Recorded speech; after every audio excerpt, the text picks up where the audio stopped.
রহমানির রহিম। নাহমাদুহু ওয়া নুসাল্লি আলা রাসূলিল কারীম। আম্মা বা'দ।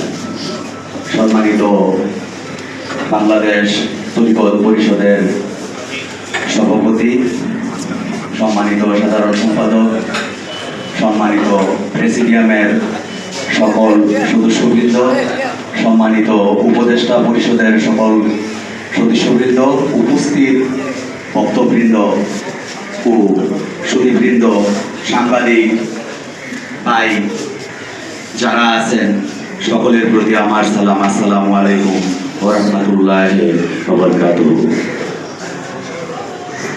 আজ প্রতিবাদ সভায় দাঁড়িয়েছি। অত্যন্ত ভারাক্রান্ত হৃদয় নিয়ে প্রতিবাদ করতে এসেছি। কি প্রতিবাদ করব সেই ভাষাও আজ হারিয়ে ফেলেছি। গতকাল সংবাদ মাধ্যমে জানতে পারলাম, বাংলার বুকে যাদের মাধ্যমে ইসলামের আবির্ভাব ঘটেছে, হযরত শাহজালাল রাদিয়াল্লাহু আনহুর প্রাণপ্রিয় ভাগিনা হযরত শাহপরান রাদিয়াল্লাহু আনহুর মাজার আক্রান্ত হয়েছে। আমি এই সন্ত্রাসী চক্রের কঠোর প্রতিবাদ জানাচ্ছি। আর ঘরে বসে থাকার সময় নেই। আমি বড় এই কথা বলে আমরা যেন ঐক্যে আসতে পারি, আমরা ঐক্যবদ্ধ হতে চাই। একটা মৌচাকে লক্ষ লক্ষ মৌপোকা একত্রে দলবদ্ধভাবে থাকতে পারে, আমরা পীর মাশায়েখরা কেন ঐক্যবদ্ধ হতে পারবো না? আমরা চাই আমাদের দেশের প্রতিটি দরবার, প্রতিটি মাজার যেন সুরক্ষিত থাকে, যেন সুরক্ষিত হয়। তার জন্য ঐক্যবদ্ধভাবে আমরা ওই সন্ত্রাসী চক্রের বিরুদ্ধে রুখে দাঁড়াবো।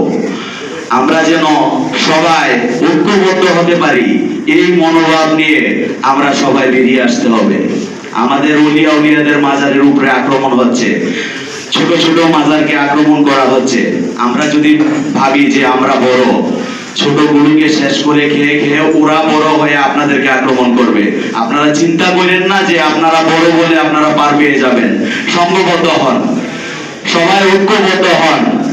আর সময় নেই, আর সময় নেই। আমরা ঐক্যবদ্ধ হয়ে প্রতিরোধ গড়ে তুলতে চাই, যেন প্রত্যেকটি মাজার বাংলাদেশে সুরক্ষিত থাকে।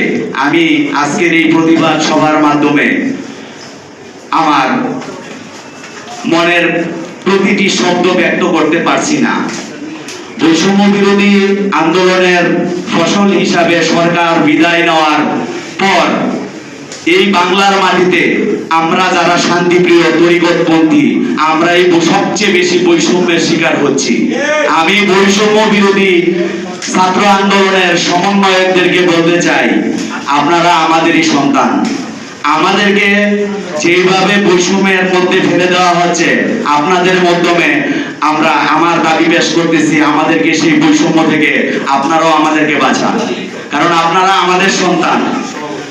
আমি সাংবাদিক ভাইদের মাধ্যমে বলতে চাই, আপনারা আমাদের এই বৈষম্যের কথা আপনাদের মিডিয়ায় তুলে ধরেন, আপনাদের প্রিন্ট মিডিয়ায় তুলে ধরেন, আপনাদের ইলেকট্রনিক মিডিয়ায় তুলে ধরেন। আপনাদের মাধ্যমে আমাদের প্রতিবাদ বাংলার প্রতিটি ঘরে ঘরে পৌঁছে দিন। এই আহ্বান রেখে আমি আমার বক্তব্য শেষ করছি। আসসালামু আলাইকুম ওয়া রাহমাতুল্লাহি ওয়া বারাকাতুহু।